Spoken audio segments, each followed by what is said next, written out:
Starting the story, a young man finds himself surrounded by knights. He reflects on his father's words, live for the clan. He understood that he shouldn't desire anything and should remain by his brother's side like a shadow. Exhausted from the battle, he kneels. A knight approaches mockingly, what a priceless sight.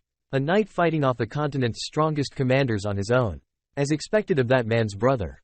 Very interesting, indeed. And he calls the young man Cyan Vert. Cyan glares at the figure before him, Boris. And silently curses him. Boris smiles at Cyan's failure. Cyan grips his dagger and asks, who made you do this? Was it the Emperor? Boris senses Cyan's terrifying power and remarks, that sickening, black fog. You. It was just like the rumors said. You are an assassin from Mist. Mist is an organization that is like fog to our Knights of Light. I will report to the higher-ups that I got rid of an impure being that was affiliated with the heathens. Cyan challenges him, sure, go ahead. If you even have a mouth left to do that after this. I guarantee you, you won't even have a tooth remaining after I'm done with you. Boris warns, if you intend to use your secret power, you better give up now. There is a 9th-star magic barrier cast here. He thinks to himself, I need to get out of here somehow and reveal the culprit behind this with my brother. Cyan declares, a barrier? I'll just tear it to bits. Suddenly, another voice speaks up, that's enough, Cyan. A man clad in golden armor appears. This surprises Cyan, who is lost in thought. Recalling his father's words, live for the clan. Is what my father always said. Your brother Ashel is by extension the clan. Ashel Vert's success is Cyan Vert's success.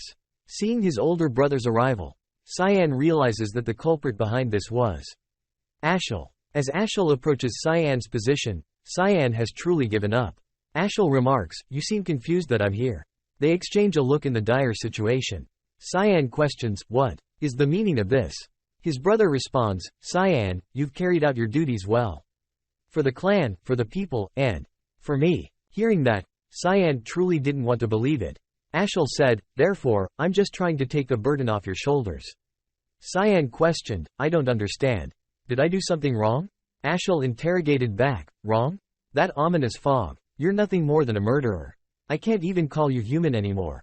Hearing such offensive words from his own kin, Cyan remained silent and somber. Ashel yelled, you've fooled us for long enough. Can you really say that you don't know your sins?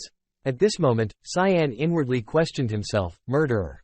My sins? Cyan, now infuriated, exclaimed, what the hell is he talking about? The succession fight within the Empire. The Demon King army's raid. The war to unify the continent. I helped you achieve all that you began. Because serving you was my life.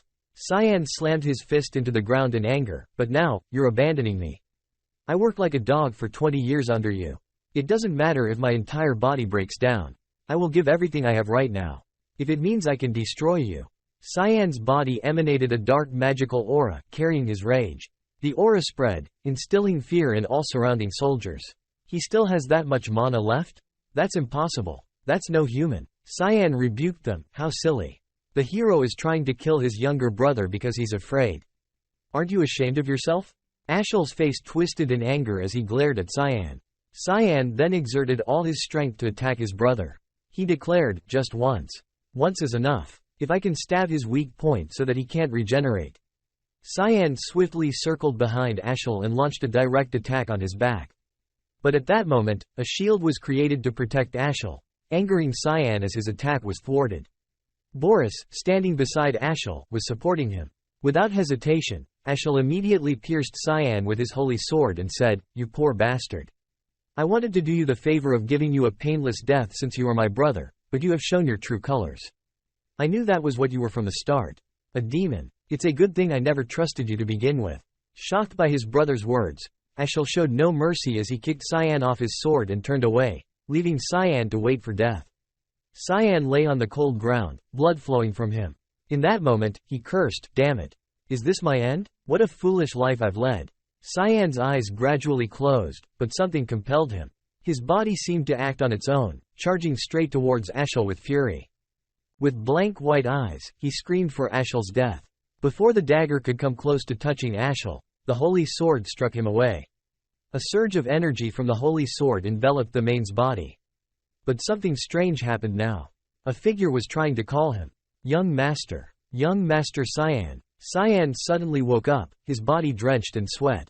Before him was a maid, a girl with an annoyed face saying, "How long do you intend to sleep for? Get it together. You need to get ready, young master." Cyan stared at the maid calling herself Emily, and asked, "Why are you here?" Cyan felt something was off. It has been almost 20 years since I last saw her. She's the same as the last time I saw her. The maid now looked at Cyan as if he were crazy. "What are you talking about? Are you still dreaming?" Cyan looked around and remarked, "This place. I remember. It's the room I used to live in when I was younger. The furniture arrangement is the same too." He covered his face realizing, "Wait, am I back to being a child?" Interrupting his thoughts, Emily called, "Young Master Cyan. You're stalling for time because you don't want to go for training, huh? Make up your mind and get going." Cyan didn't understand what Emily said and asked, "Training? What training?" After a while, he could understand the issue. Vert clan duchy. "I'm certain. I'm back in the duchy in the past. Is this like the thing where your life flashes before your eyes before death? I remember. 27 years ago. Foundation year 985, March 1st. It was a year before I entered the academy. Every year, the duchy holds a dual training session. My father, who is the owner of the duchy, Duke Vert, attends the event, making it a very big deal. My opponent is Cyan Vert. He is the same age as me. My half-brother. His mother, Margaret Erzeth, is the Duke's wife. Thanks to that, Cyan received a lot more attention despite the fact that we were both the youngest. I was a bastardized son, and after being mocked in this fight, I became a laughingstock to everyone. Do not try anything. This duel was the reason my father stopped paying any attention to me too." Cyan whispered to himself, "It's fine. I just need to win." The maid then whispered to him, "Why don't you just surrender instead?" Cyan sighed, "Ha, even a maid is looking down on me." He drew his sword and felt, "It's just a rapier, but it's so heavy. My strength is the same as when I was this age. This sensation. It's definitely not a dream, nor is my life flashing before my eyes. I've never even heard of a magic spell that is capable of creating such strong illusions either. Am I really back in the past?" Standing opposite Cyan now, who is my half-brother, he sneers, "You didn't run off, huh?" Cyan, indifferent, still ponders, "Then maybe I can change the future?" The master of the house, also Cyan's father, signals for the duel to commence. His brother rushes forward and mocks, "Where are you looking, you idiot?" With a smug smile, he swings his sword towards me. Observing him, Cyan evaluates, "What? Is he a snail?" Utilizing skills honed over time, Cyan gracefully sidesteps the strike. This catches his brother off guard, and his attack misses. Enraged by the miss, he curses at me, "Dodging like a coward, huh?" As his sword dirties, Cyan simply flicks his own sword, knocking the blade from his brother's hand, then delivers a swift kick to his leg. The pain contorts his brother's face as he falls to the ground, crying out. Both the master and mistress of the house are surprised by this turn of events.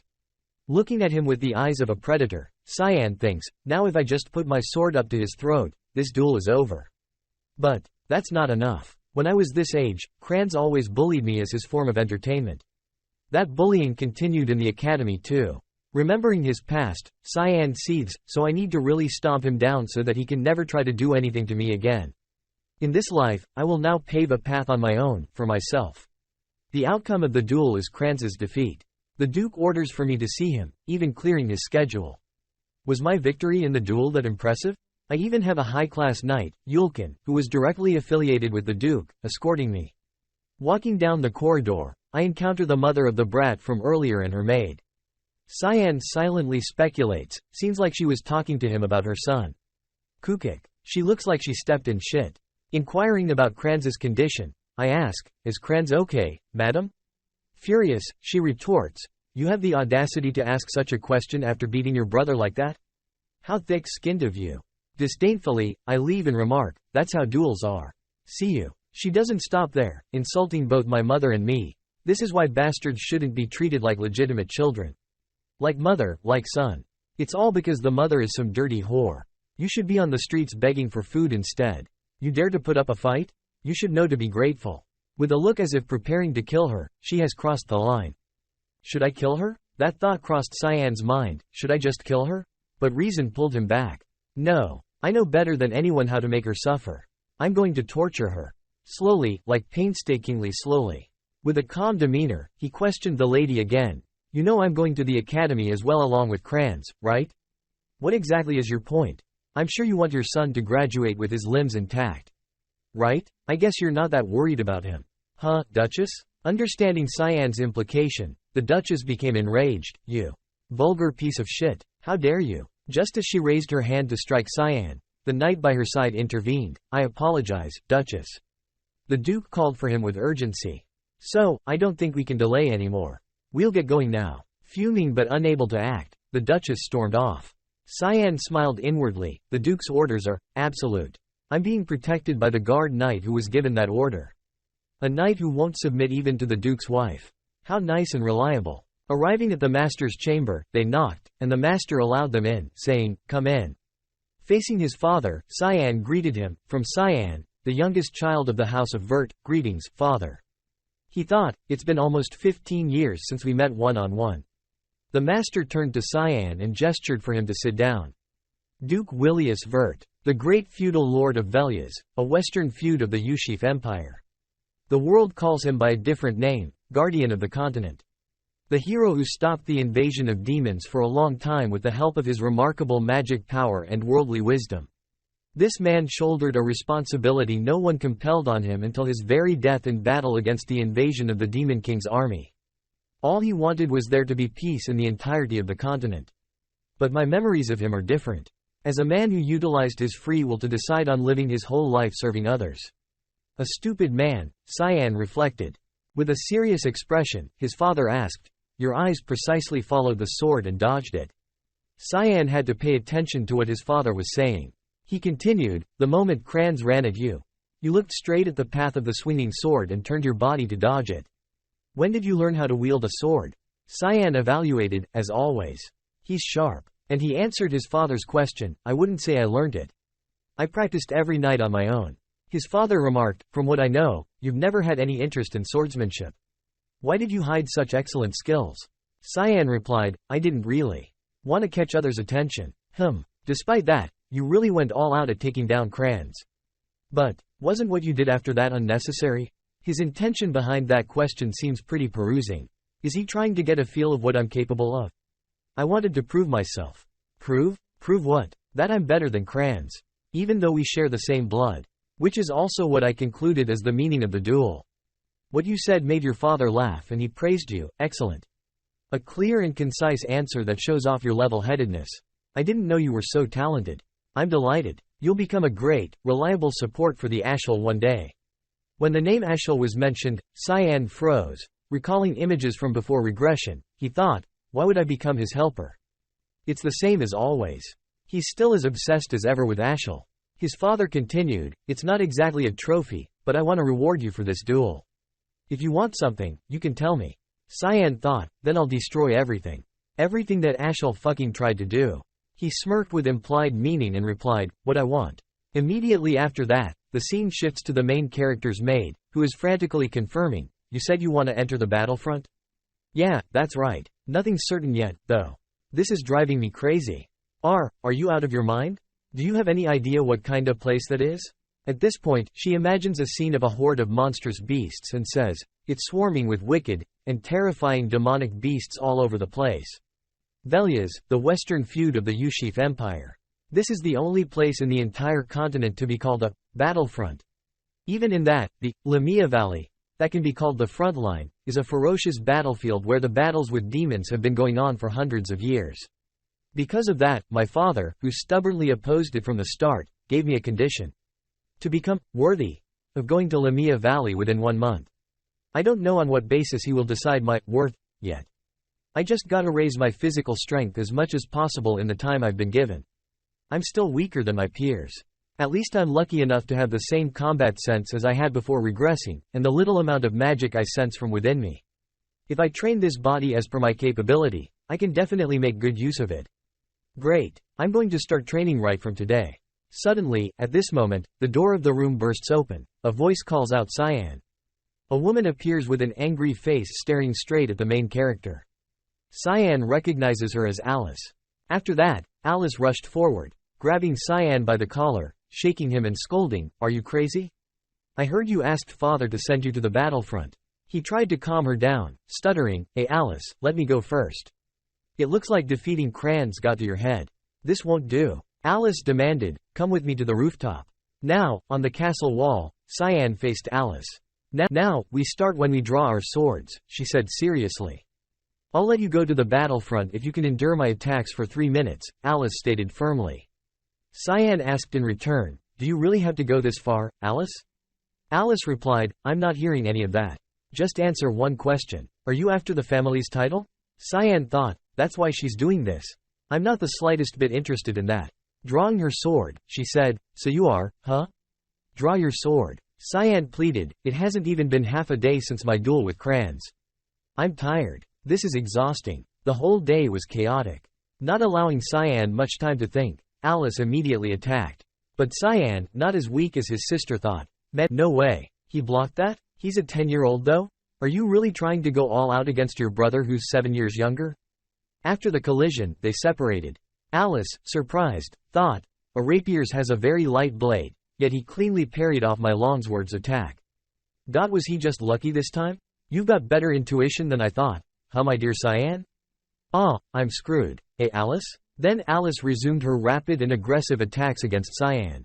As one of Alice's strikes came down from above, Cyan tried to defend himself.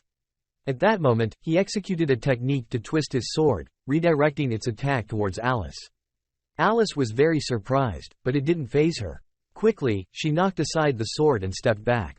Cyan also stepped back, thinking, that could have been really bad. Had I not twisted my sword midway through, I would have killed her. Mist's swordsmanship skill, thick fog, mostly consists of skills meant to kill immediately. It's hard to fight without killing because my strength is lacking. How much is remaining of the 3 minutes? I'm compensating for my weak strength by imbuing the sword with my mana. But I'm almost at my limit. In anger, Alice began to chant a spell to enhance her sword's power. Earth, wind, come to me and act as my sword. Cyan was surprised and afraid. 6-star magic? Alice's entire sword was now enveloped in mana from multiple elements. Cyan thought fearfully, is she trying to kill me? It's over. I can just tell by the look in her eyes. Alice now seems to have lost her will to a child's domination. Repeating in her mind, I can't lose. Cyan, fearful and thinking, I'll fall out of the castle even if I were to block that. I'll just have to trust that this will work. After carefully considering, Cyan rushes towards Alice. Before Cyan, Alice is gathering mana into her sword, causing it to soar high into the sky. Cyan prays in her mind, please come out, Yulkin. Just as Alice's dangerously large sword is about to touch Cyan, the knight of the family appears, demanding that everything stop. He deflects Alice's attack with his sword and lifts Cyan with his other hand. The force of the collision lights up the night sky. With a serious expression, he warns, Miss Alice. You're being too harsh against a much younger opponent. Cyan sighs in relief. I was wondering when he was going to appear. Alice, now sobered up, immediately hugs Cyan and apologizes, Sorry, Cyan, I must have lost my mind for a second there. I just wanted to stop you from going to the battlefield. I was too obsessed with that. Cyan thinks cheerfully, this is very like her. She always tries so hard with everything. He adds, my sister was the elite of the elites who got an S in all subjects. In the Royal Academy where all the talented children gathered, whether they be talented in swordsmanship, magic, or other fields of study. On top of that, her beauty was astounding, so people called her, God's child. From a young age, she was trained in swordsmanship. She was mentioned as being the future guardian of the continent, along with the oldest son, Cyan Vert. But not long after joining the Knights of Light, she was killed. I missed you, Alice. I'll protect you this time. Alice turns to him and says, now that I think about it, weren't you the Duke's guardian knight? But the Duke just left for the war. He responds, I'm carrying out the Duke's orders to protect the young master for a while. Although I couldn't tell you because I was supposed to carry that out in secret. Cyan thinks, I felt his presence ever since I left the Duke's office. Would he not have shown himself if I continued to not notice him? But why did father tell Yulkin to secretly? Sensing her baby brother's feelings, Alice smiles happily. He's still like a little kid. The next day, Alice returned to the academy. Apparently, she had come back just for a bit to see father before her graduation. At this time, Cyan is struggling to push to the 9th thing, trying for the 10th but unable to. I felt that I needed to become stronger, so I've been focusing on strength training for the past 2 weeks. But 10 is my limit. I've only been hitting a wall for the past 2 weeks. I was pretty confident in my strength. I want to go back, I need a solution. My maid Emily entered and said, "Young master, a package arrived from Miss Alice." I confirmed with joy, but Emily, with a disgusted and pinched face, said, "What's this? It smells so disgusting." I thought, it's hellhound's blood that I asked her to get for me. It's a rare item that can only be found in Lamia Valley. But I guess the rumors that it's in the black market were true. The blood of demonic beasts is considered poisonous because of its sickening smell, as well as the feeling of burning upon consumption, but it actually permanently increases the mana and strength of the person who consumes it. Most people think that this is just a false rumor, but I know that it's true from my past life's experience. "Young master, are you really going to drink that?" "Yeah, don't worry, Emily. I'm the only person who was able to adapt to your cooking skills." I can still remember the first time. Was it mushroom soup? My heart stopped for a moment after a single bite of that thing. Compared to that soup, this is. After finishing it, I slammed it down on the table, and shouted loudly, "It's good." Then I called, "Emily." "Yes? I'm gonna go for a walk. Now, let's see if that worked." Now, at a forest, I thought, it's been a while since I came here. I've been waiting for this day for the last 2 weeks. The moment when Yulkin is not here for his regular reports. He keeps following me around. It's annoying. I came to this place often when I wanted to be alone. Then one day, Ashel received a divine revelation from the god of light, Lumendel. It said that an ancient temple is hidden somewhere in these mountains. I didn't really fully believe it, but there was really a place where the flow of mana was concentrated. Of course, the divine revelation has yet to come. Looks like it's around here. So only I know about this right now. I pressed my hand down on the ground, using mana to transmit underneath. The surrounding area collapsed. I laughed joyfully, thinking, Ashel, I bet you can't even imagine what I'm doing right now. Seems like it's about here. When looking down, there's a staircase going down, and at the end of the staircase is a light. I decided, let's go. It's different from the last time I was here. This place was an ancient temple that served the god of light, Lumendel, until all of the history on this land was erased because of the god-demon war that happened 300 years ago. Who could have ever imagined? Did you know this place existed in the mountains just behind the castle? I can see it. The owner of this temple. 999 before foundation August 12 humanity finally succeeds in driving out the Demon King's army from Velias. The Demon King's army was far stronger than the humans, but the humans found ancient relics called the gods' weaponry, allowing them to take the win. One of those relics, Durand Dark, was a holy sword blessed by the god of light, Lumendel. This sword was deemed the Cyan cause of humanity's victory against the demons.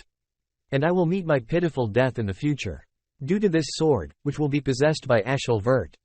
Perhaps Durand Dark has something to do with my regression. Cyan reaches out to touch the holy sword, feeling, as expected, nothing's happening. That ruined my mood. Holy sword, my ass. Let's just take care of business and then leave. Once you walk past the light, there's a shadow that feels rather otherworldly. Found it. At first glance, you might think it's the sword's shadow, but that's impossible. This is no shadow. Where there is light, there must be darkness too. It's a pathway that leads to another room, hidden by the altar of light. From the darkness created, a staircase appears leading down to a mysterious wooden door. Cyan begins to open that door and steps inside.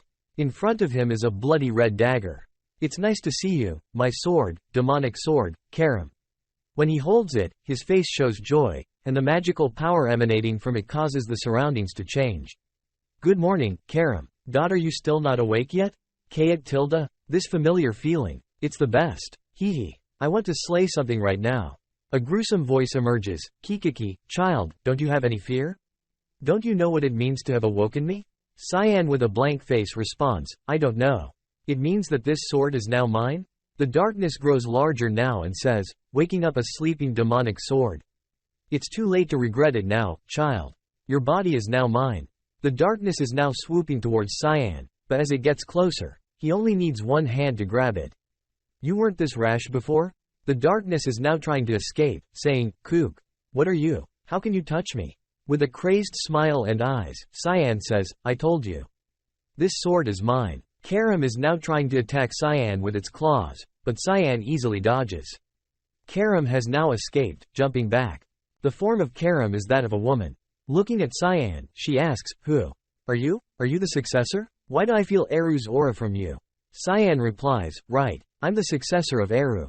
Your master's back. Bow down, demonic sword, Karam. Karam, angry, says, "You're just a kid. I can't accept this." Immediately after, Karam launches into attacking Cyan at a very fast pace. While in combat, Cyan silently thinks, "I guess words won't do." The demonic sword's final goal is to take over the body of the user. "I have no choice. I'll go a bit easy." Cyan steps back, smiling contentedly. She says, "Demonic sword control." Suddenly, Karam's entire body loses control and collapses. Cyan warns, "I'll say this just once. Why don't you just accept me as your owner while I'm still being nice?" While being restrained, Karam wonders, "How can you use that, eek? You arrogant little." Cyan continues, "Demonic sword control." Karam's head is then forcefully pushed down to the ground. And then Cyan repeatedly says, "Demonic sword control. Demonic sword control. How about now? I'll accept." Human. As she was about to use the command to restrain Karam, she immediately changes her way of addressing and calls Cyan, "Master." At this moment, Cyan thinks, "Now that I've done what I wanted to do here, shall I get back? I've been gone for too long." Exiting the basement is Karam, who then says, "Ah.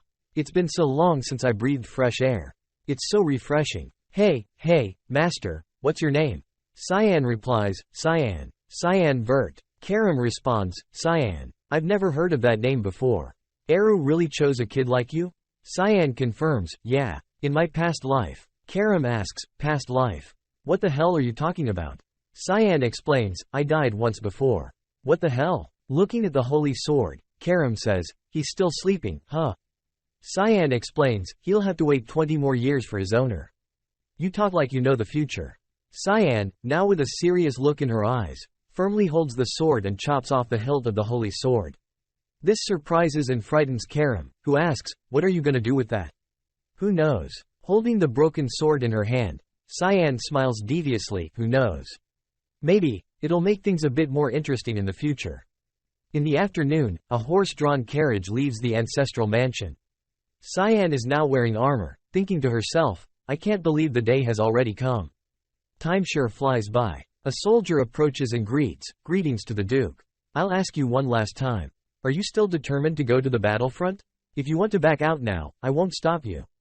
Cyan respectfully bows and replies, "Yes, sir. My heart already lies at the battlefront." Cyan's father orders, "Open it." "Yes, sir." "A magic scroll? Are they summoning something?" A magic scroll the man released, and the magic circle from it illuminated. Summoning a large beast. With its fiery body, it stared at Cyan with bloodthirsty eyes. Cyan expressed, "A hellhound? A low-ranked demonic beast from the Lamia Valley, huh? The knights and father must have had a hard time preparing this test." Gripping the sword tightly, Cyan thought, "So they'll sweep in if it gets dangerous?" The owner at this moment stood watching, saying, "You must be responsible for your every action. So, prove how strong your resolve is by passing this trial and showing it to us." "Trial, huh?" The man thought again, "Did you just say that you want to duel with me? There's only 3 days left until the deadline of my promise with my father. I can't just keep swinging my sword in the air now, can I?